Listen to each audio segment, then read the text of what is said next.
I visited the mansion as a housekeeper.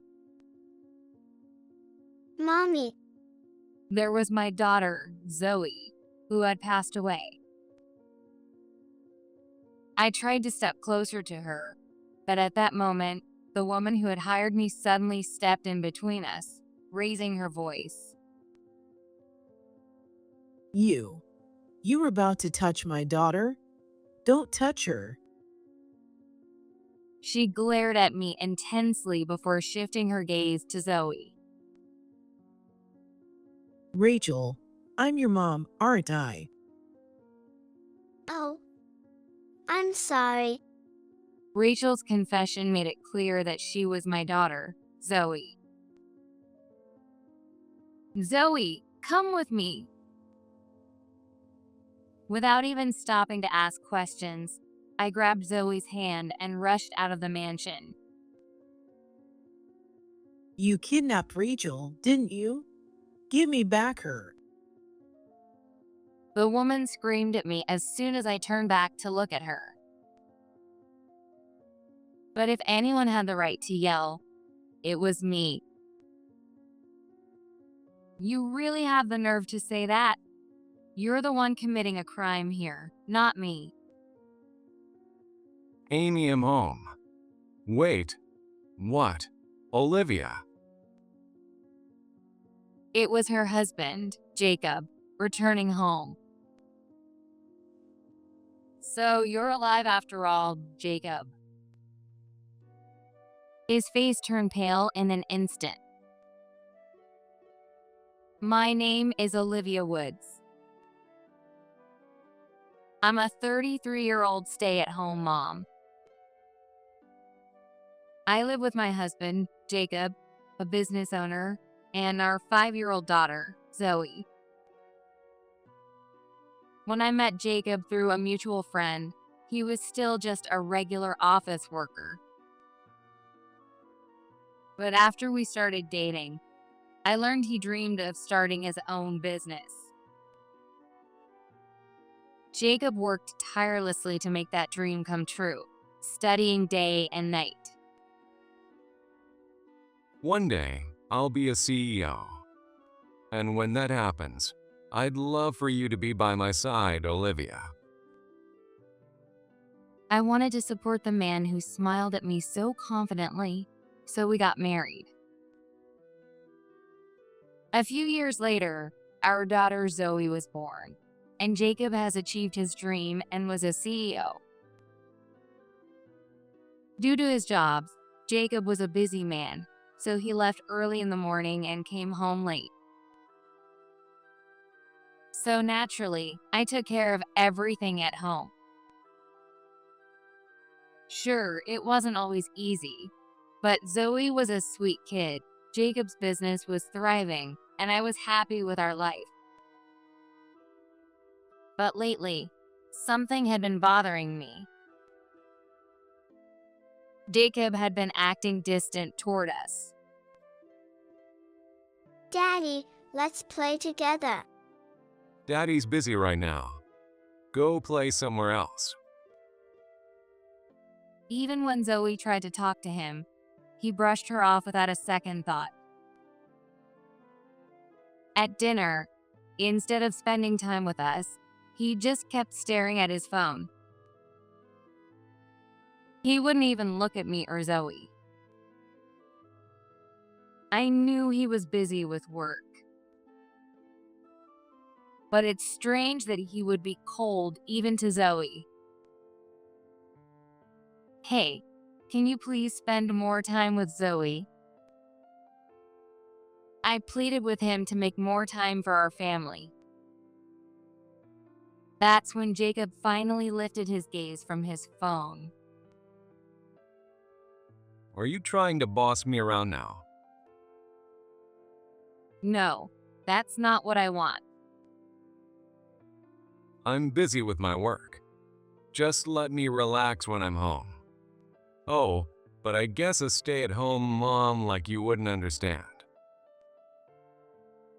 He smirked as he said it, the corners of his mouth curling up. Maybe he looked down on me because I was a stay-at-home mom. His attitude irritated me. The reason I became a stay-at-home mom is because Jacob asked me, "I'm not good at housework and I want to focus on my job. So, I want you to quit your job and stay home, Olivia." I only stopped working because you asked me to. And now you're talking to me like this. Just shut up already. Look, I don't have time to play with Zoe, and I sure as hell don't have time to argue with you. With that, Jacob shut himself in his room, as if the conversation was over.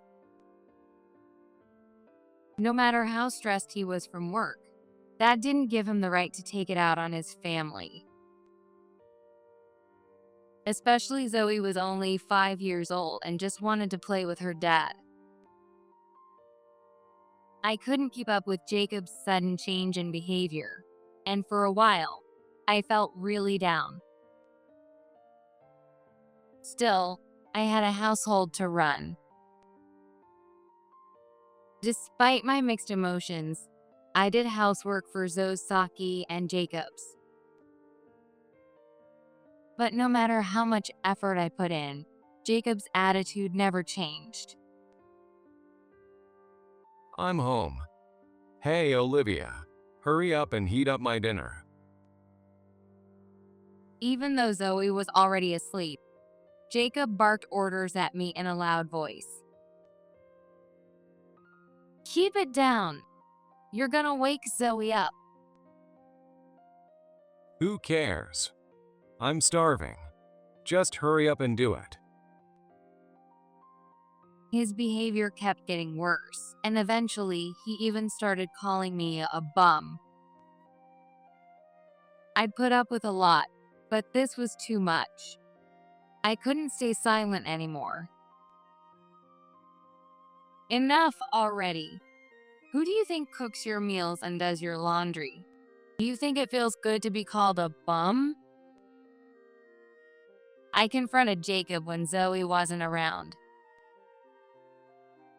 I didn't want her to see us fighting like this. I had held back for so long, but I had finally reached my limit. But when I raised my voice, Jacob just scoffed. Why do you think you can act all high and mighty? This house and the money are all mine, right? Even if that's true. Just because he was the one earning money didn't mean he had the right to treat me like I was beneath him. All I wanted was for him to change his attitude. But apparently, even the fact that I stood up to him was unacceptable. You know what? If you don't like it, get out of my house. Right now. What? If you want to stay, then shut up and do as I say. Instead of reflecting on his actions, Jacob started treating me even more harshly from that day on. Any attempt to talk things out just made our marriage deteriorate even more. I knew things couldn't go on like this, so I decided to talk to his parents. Unlike Jacob, his parents were always kind. I hoped they could give me some advice on how to fix things. When I explained everything, What? Jacob did that. That's completely unacceptable. I feel sorry for Olivia and Zoe. his parents, John and Kate, were furious. Then they immediately summoned Jacob to their home and began scolding him. Even Jacob couldn't argue back against his parents. I'm sorry, Olivia. I went too far. In the end, he apologized to me. I was beyond grateful to his parents for stepping in and helping. For their sake, I decided to forgive Jacob and went home that night. But the only reason he apologized was because his parents were there.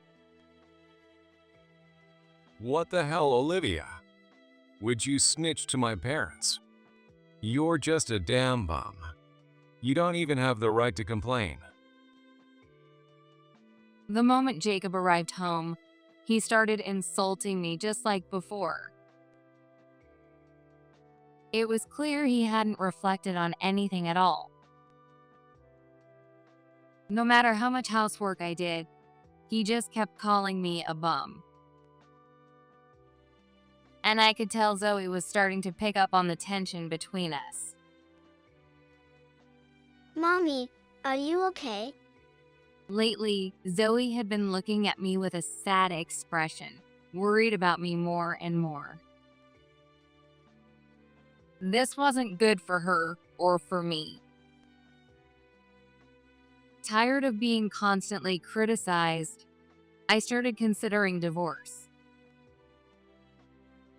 Jacob seemed to want a divorce too, as he once casually handed me divorce papers saying, "If you've got complaints, just sign it." We both probably knew that separating would be best for us and for Zoe. And yet, I couldn't bring myself to make the final decision. Then one day, out of nowhere, Jacob suddenly said, "How about a family camping trip this weekend?" His unexpected proposal surprised me. What? Camping? I finally realized I've been so caught up in work that I've been neglecting my family. And calling you a bum. That was completely out of line. I know you've been taking care of everything for us, Olivia. So, as a small way of making it up to you, I thought we could take a break together. Jacob said with an apologetic expression. I was genuinely happy that he had finally reflected on his behavior. As long as you understand, that's all that matters. If this was his way of apologizing, I was willing to accept it. Besides, it had been at least a year or two since we last went on a family trip.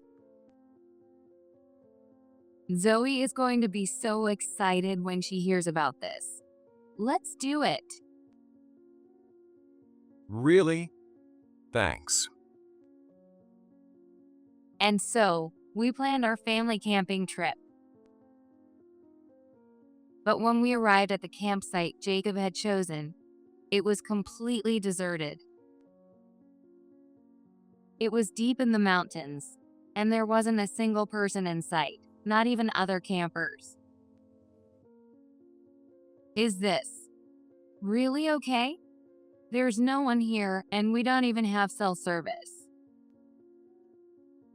I couldn't shake my uneasiness and asked Jacob.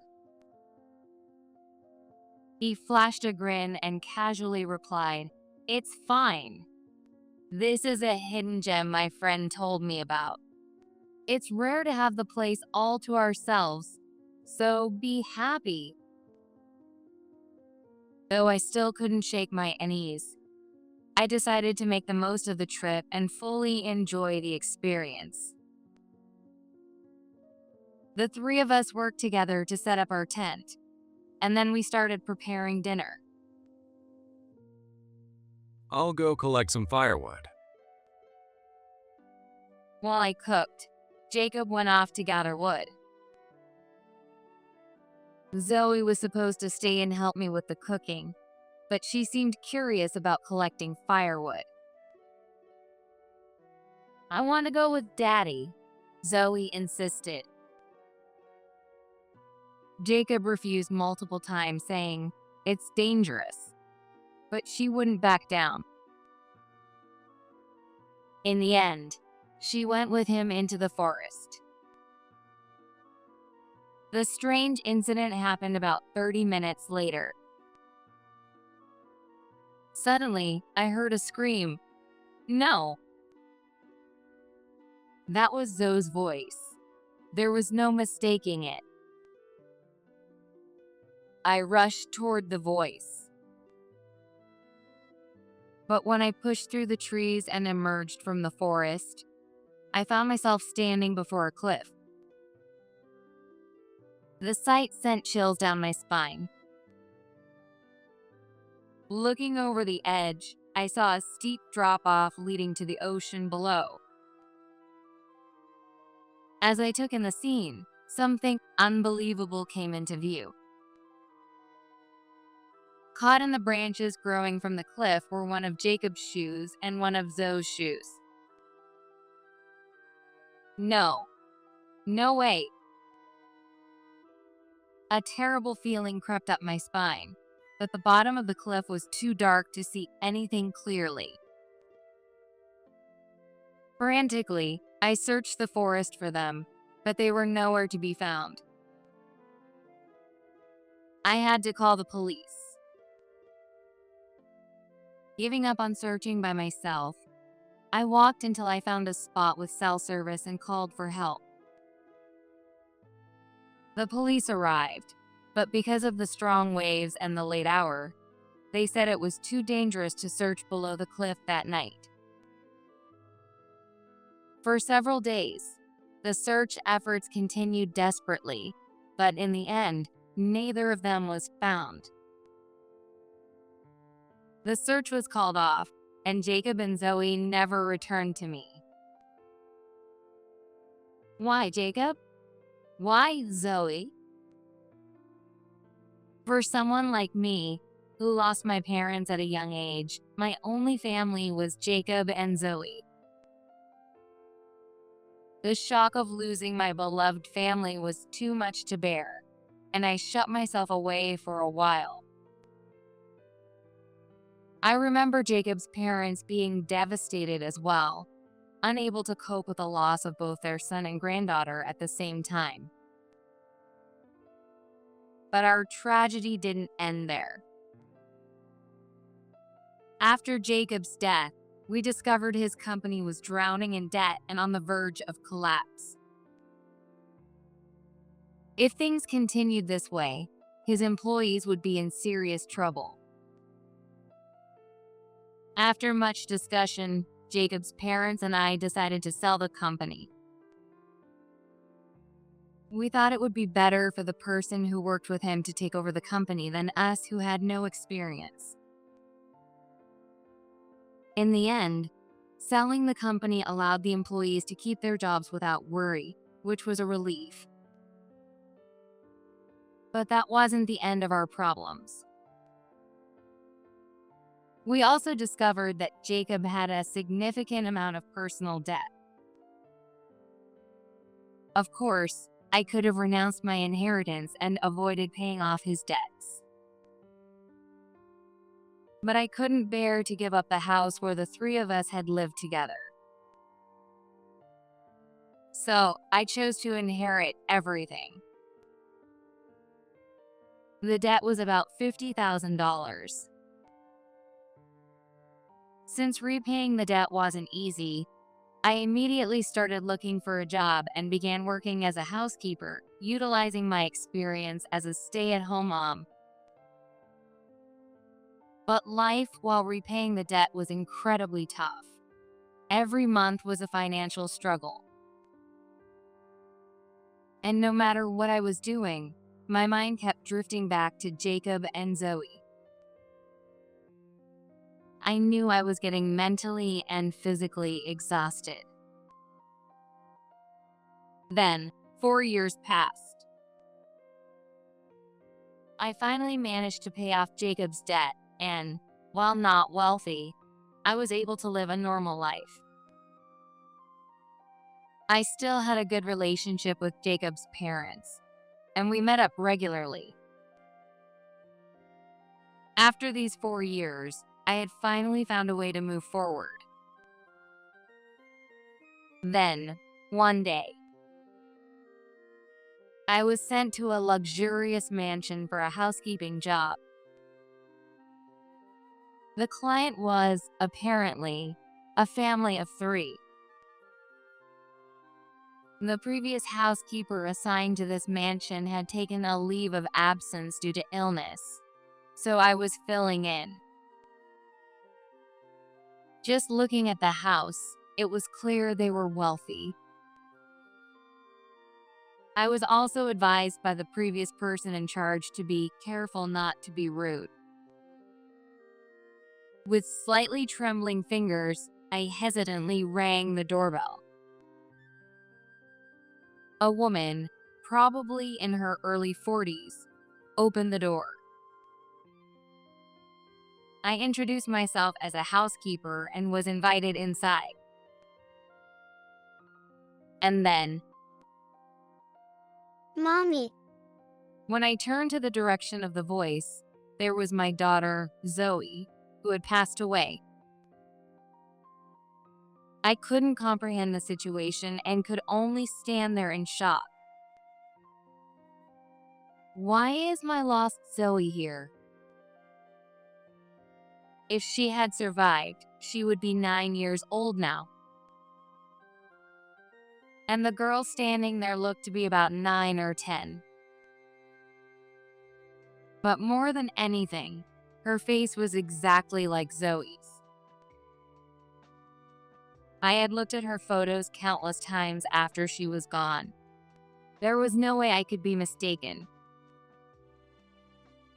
Tears welled up in my eyes as I looked at my daughter, who had grown taller than I remembered. Zoe, is that you? As if drawn by an invisible force, I stepped forward, reaching toward her. But before I could, the woman, my client, suddenly stepped between us and raised her voice. Hey, what do you think you're doing? Were you about to touch my daughter? I'm sorry. The woman's name was Amy Brown, and she was in her early 40s. Amy shot me a harsh glare before turning to Zoe. Rachel, this woman is just the housekeeper. I'm your mom, remember? What are you thinking? I'm sorry. Apparently, her name was Rachel. When Amy scolded her, Rachel weakly apologized. Amy then took Rachel into another room. My daughter is Rachel. Who the hell is Zoe? Do not touch her. I'm terribly sorry. I must have mistaken her for someone else. Well, whatever. Just do your job, okay? With that, Amy disappeared into another room. I had made a huge mistake in a client's home, and I deeply regretted it. Trying to hug someone else's child. That was completely out of line. But Rachel looked so much like Zoe that I couldn't help myself. When Rachel saw me, she called me Mommy. What did that mean? Even after leaving the Brown house that day, I couldn't stop thinking about Rachel. If I could, I would want to meet Rachel once more. But my actions had angered Amy. She had even requested to have me replaced. That meant I would never get to see Rachel again, or so I thought. The Browns' place? Yeah, I can go. Apparently, Amy had fallen ill and urgently needed someone to cover for her housekeeping. And since I was the only one available, I was assigned to the job. Amy had reluctantly agreed to it, so I immediately headed to the Brown. Hello, I'm here for the housekeeping job. I didn't have a choice but to call you this time. And listen, whatever you do, stay away from Rachel. Amy glared at me sharply, emphasizing her warning. She was being extremely cautious. When I agreed, Amy muttered that she was going to sleep and ordered me not to enter her room, telling me to leave immediately after finishing the cleaning and cooking before disappearing into her bedroom. It seemed like Rachel had been ordered to stay away from me as well because she remained locked in her room. I wanted to talk to her, but it seemed impossible. I quickly finished cleaning and making dinner, preparing to leave. But just as I was about to go, Rachel suddenly stepped out of her room. "Oh, Rachel, what's wrong?" I asked gently, but she kept her head down. Then, in a small voice, she asked, "Can you put a band-aid on me?"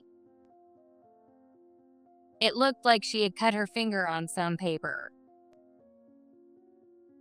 I took a band-aid from my bag and carefully placed it on her finger. In the midst of it, I noticed some dust caught in Rachel's bangs as she kept her head down. "Hold still for a second, Rachel." I gently brushed off the dust from Rachel's hair, and in that moment, I caught a glimpse of her forehead. Wait, this scar. On Rachel's forehead was a small stitched-up scar. I was left speechless when I saw it. Zoe had the exact same scar in the exact same spot. It was a scar from when Zoe was little and had fallen. She had always been self-conscious about it and grew out her bangs to cover it. Memories flooded back and my vision blurred with tears. "Are you really Zoe, right?" The moment I spoke those words, Rachel's eyes filled with tears. Mommy, it's really you, isn't it? Rachel, no, Zoe, clung to my clothes with her small hands, holding on tightly. I wrapped my arms tightly around Zoe.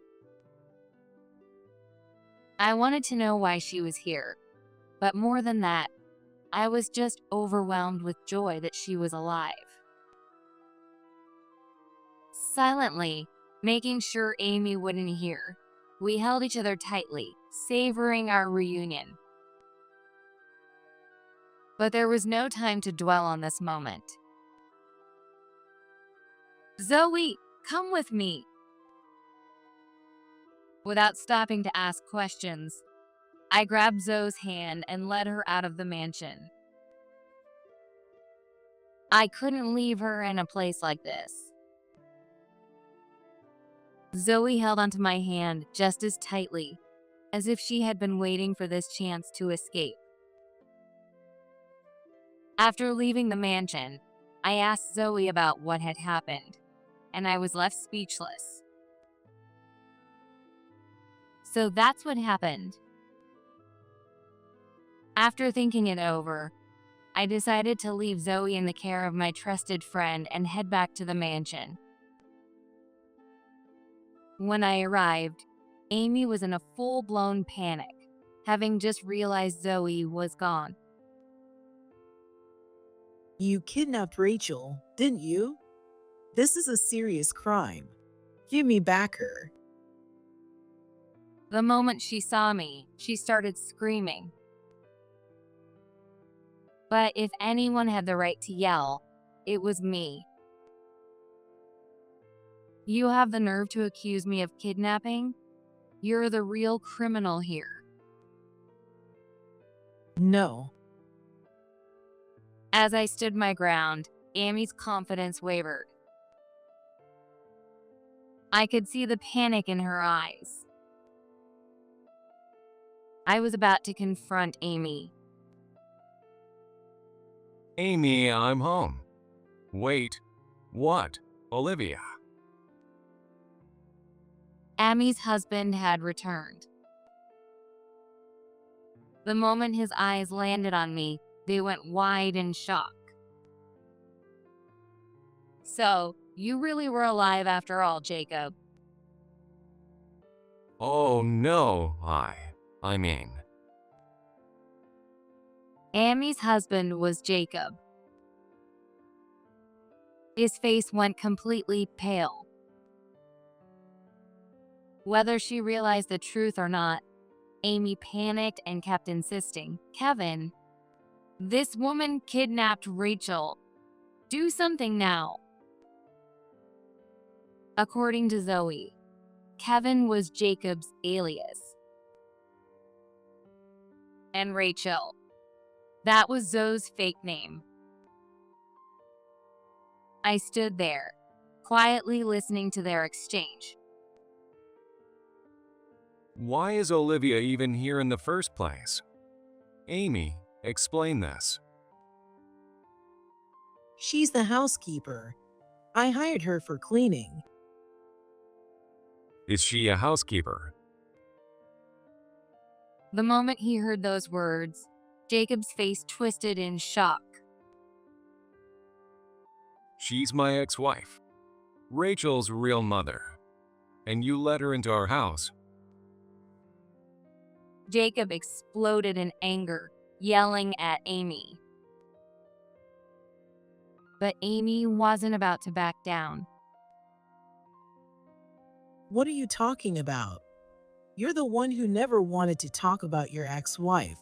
I didn't even know her name or what she looked like. Even so, if Olivia found out, this could be bad. Jacob clutched his head, seemingly realizing his own fault after hearing Amy's words. It seems that Amy didn't know I was Jacob's wife. But the moment Zoe called me Mommy, she had gotten a bad feeling. I knew I had to be careful about you and Rachel interacting. That's why I specifically had the housekeeper changed. Amy bit her lip in frustration. I can't believe you took Rachel. Are you out of your mind? Is it true? Did you take Rachel? Jacob jumped in, raising his voice at me as well. I couldn't hold back my anger at his attitude. You have some nerve blaming me. Jacob, you lied to me. You faked your death, made it look like you fell off that cliff, and you could go on living like this? Well, As I stepped toward Jacob, he averted his gaze, clearly flustered. He had been too focused on Zoe being taken that he hadn't even considered the fact that his survival had been exposed. He fell silent, losing his previous vigor. So, your silence means you're admitting to deceiving me? I was about to press him further when Amy suddenly jumped in. Wait, you've got it all wrong. He's not Jacob. He's my husband, Kevin. I couldn't help but laugh. It's too late. There was no way he could pretend to be someone else now. Kevin Brown, that's just an alias, isn't it? When I called him by that name, Jacob dropped his shoulders. so you figured it all out. Of course. I took out the documents I had from my bag and showed them to the two of them. In reality, I had been secretly investigating Kevin Brown, Amy, and Rachel for some time. Truthfully, investigating a client was against company policy. But in this case, I was looking into my husband and daughter. As a result, I'll just say that I also discovered Amy's connection through my husband. Amy was apparently from a wealthy family and had been living in this mansion for about 10 years. Then, a few years ago, Kevin started living here with Rachel. Kevin had told everyone that Rachel was his daughter from a previous marriage, explaining, "Rachel has always been shy and doesn't talk much." But Zoe wasn't shy. On the contrary, she loved talking to people and would eagerly strike up conversations even with strangers. Jacob had likely warned Zoe behind the scenes, telling her, "Don't say anything unnecessary." I also heard that Rachel didn't go to school and had been shut away at home the whole time. According to Zoe, Jacob had told her, "You are not allowed to go outside alone." In other words, she had been forbidden from going outside. "I know you kept Zoe locked up to prevent the truth from coming out." At those words, Jacob flinched. You know that much. "Oh, and I also know about your fake ID. That's how you managed to live like this, right?" There was only one person here who could have arranged something like that. "Amy, you were the one who got those fake ID, weren't you?" No, I was. "I know you and Jacob were having an affair. You got this ID to live together, didn't you?" Through my investigation, I discovered that Amy and Jacob had known each other for years. Amy was particularly fond of Jacob and even helped him when his business started to fail. In addition, according to his employees, I even heard that they saw that Amy and Jacob were in frequent contact. "So, you were having an affair this whole time. And instead of divorcing me, you faked your death so you could be with your mistress." Amy bit her lip, refusing to say a word. Jacob stayed silent as well. "So," I asked again, "why go through all this trouble instead of just divorcing me?" Jacob then shouted, "I was going to divorce you, but Olivia was the one who refused." It's true that Jacob once showed me divorce papers. But at the time, I couldn't decide, so I told him, "I need time to think." Back then, I wasn't sure if getting a divorce was the right decision for Zoe. But if you were cheating, that changes everything. Why didn't you just tell me, "I have someone else, I want a divorce"? Are you kidding? If I admitted to cheating, I'd have to pay you alimony. Jacob had wanted to keep his affair a secret and divorce me without any trouble. But after I refused the divorce, Jacob complained to Amy, saying, "My wife is whining about not wanting to get divorced." When I heard Jacob's story, I couldn't stand his wife. I wanted him for myself right away, so I suggested making fake ID. She spoke as if it was nothing, but this was a serious crime. I was so stunned. I couldn't even respond. Jacob, now emboldened by Amy, spoke up too. My business was failing, and I was done with everything. I didn't want my company or Olivia anymore.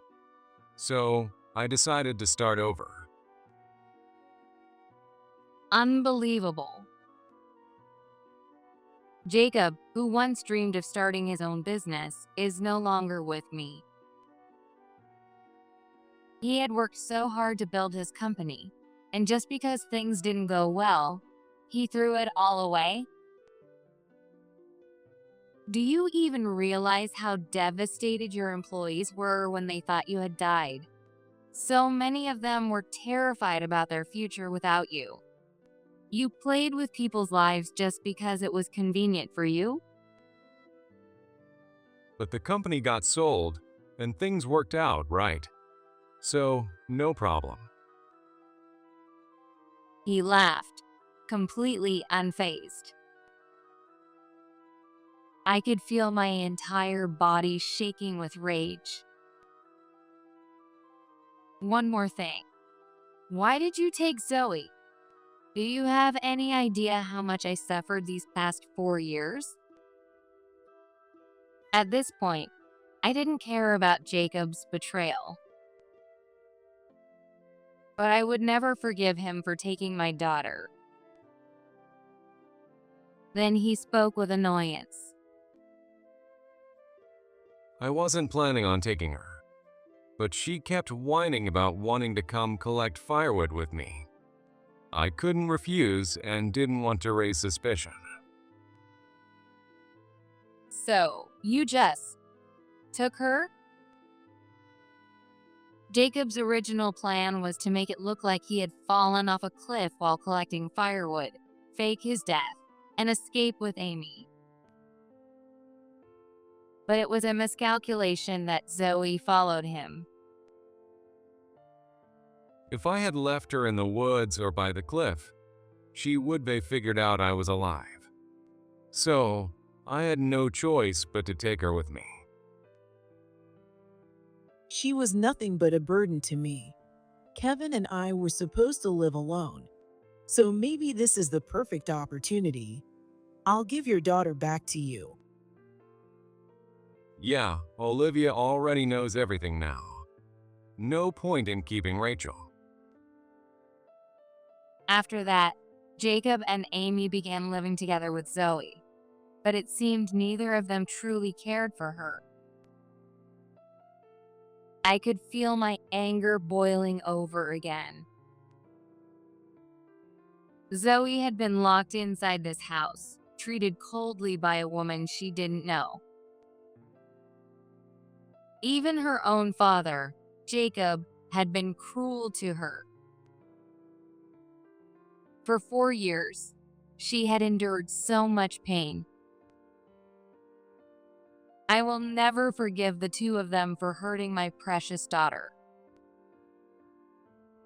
I'm reporting this to the police.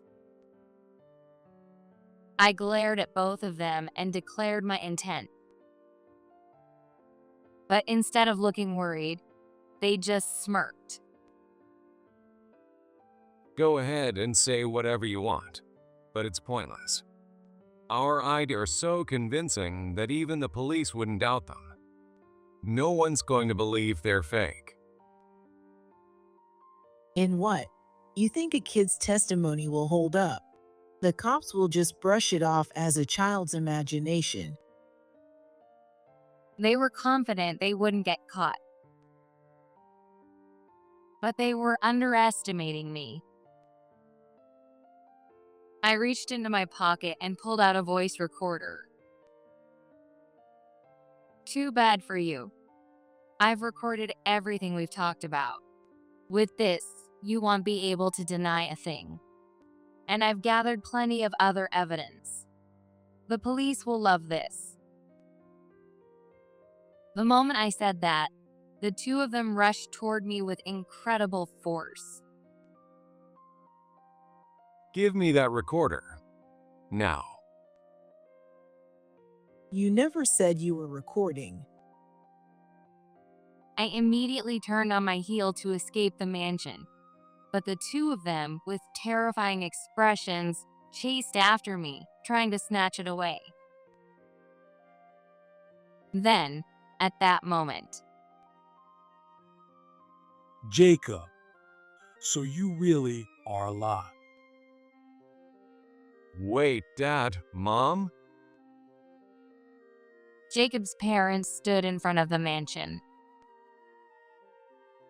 Jacob froze, and Amy seemed confused, unable to grasp the situation. Seeing their stunned faces, I couldn't help but smirk. Before I left Zoe with my friend, I had taken her to see Jacob's parents. The moment they laid eyes on her, they burst into tears. Zoe also cried as she reunited with them after all these years. I can't believe Zoe is alive. This is the happiest moment of my life. Olivia, what's going on? And what about Jacob? Could he still be alive too?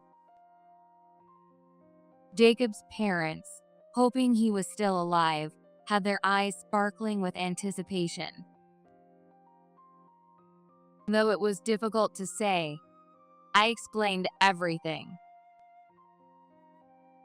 As they listened, their faces gradually turned red with rage.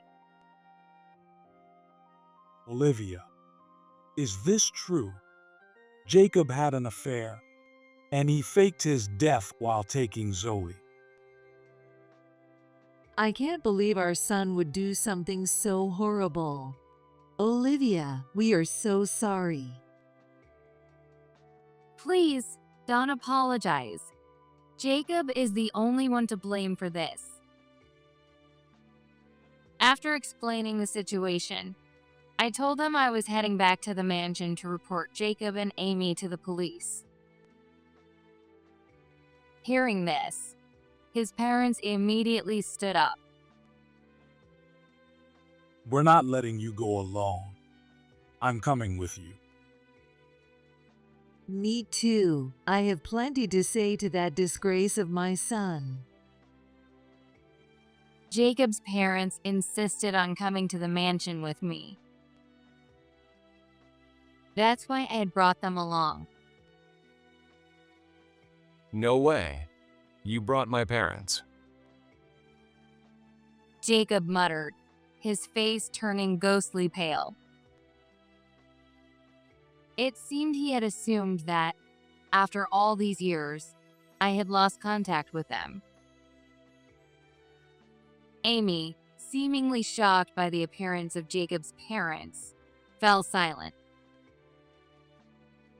Do you have any idea what Olivia and Zoe have been through because of you? You put them through so much suffering with your selfish choices.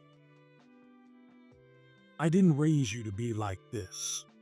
You are no longer my son. From this day forward, we cut all ties with you. Never show your face to us, Olivia or Zoe again. That's the only reason we came here. Jacob, under the harsh scolding from his parents, slowly started to tear up. Wait, but I'm alive. Shouldn't you be happy about that? You're not our son anymore. Desperate, Jacob tried to beg for their forgiveness, crying as he reached for them. But their anger was far beyond something an apology could fix. Then, their rage turned to Amy. You only cared about yourself. This is a serious crime. Jacob and Amy had been acting confident until now, but realizing they were outnumbered 2 to 3, their demeanor quickly turned weak. I left them to Jacob's parents and used the opportunity to call the police. After the police arrived, Jacob and Amy resisted for a while.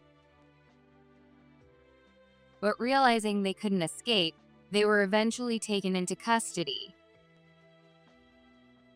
We silently watched as they were taken away.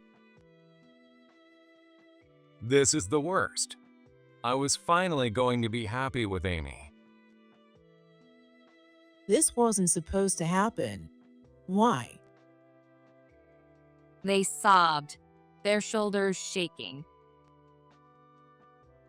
But it was too late for regrets. For the first time in years, I felt a deep sense of relief. After that, Jacob and Amy were officially charged with forgery and the use of forged documents. In the end, the case escalated into a major investigation that uncovered the organization Amy had used for the forged ID, landing both of them in the newspapers. In a way, they had become infamous. Jacob was also charged with kidnapping Zoe. I want them to face the full consequences for the pain they inflicted on Zoe. That is what I hope for. With everything settled, I officially divorced Jacob. Amy was ordered to pay me damages, and Jacob was forced to pay both damages and child support.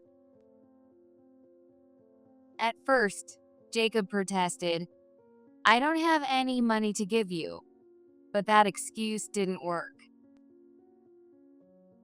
I had undeniable proof that he had been cheating for 4 years. He faked his death and lived with his mistress. There was no denying it. In the end, Jacob had no choice but to accept the payments for both damages and child support. Amy had come from a wealthy family, but all of her money had been inherited from her parents. After starting to live with Jacob, Amy indulged in a lavish lifestyle at his urging, spending excessively until her savings were completely depleted. But at this point, she didn't even have the energy to argue and simply complied with the settlement. Through their lawyers, both Jacob and Amy made lump sum payments from what little savings they had left. Now, both of them are behind bars. They won't be getting out for several years. I hope they take that time to truly reflect on everything they've done. As for me, I am finally living in peace with Zoe. Mom, can we sleep together tonight? For the past few months, Zoe had been clinging to me, as if trying to make up for the 4 years we were apart. Of course, I was happy, but her actions revealed the depth of the emotional scars she carried. Whenever I sensed that pain, I would hold her tightly, doing my best to reassure her. Jacob's parents also worried about Zoe and visited frequently. Together, we poured all our love into her, trying to make up for the lost time. Slowly but surely, Zoe was beginning to look forward. Mom, I think I want to start school tomorrow. Really? Are you sure you're ready? You don't have to rush. For 4 years, Zoe hadn't been able to attend kindergarten or elementary school. I had always told her she could take her time. But now, she had found the desire to make her friends on her own. And as her mother, I wanted to support her. Mom, Grandpa, and Grandma will always be on your side. Thank you. I wanted to love Zoe so much that the past would no longer matter and cherish every moment of her growth.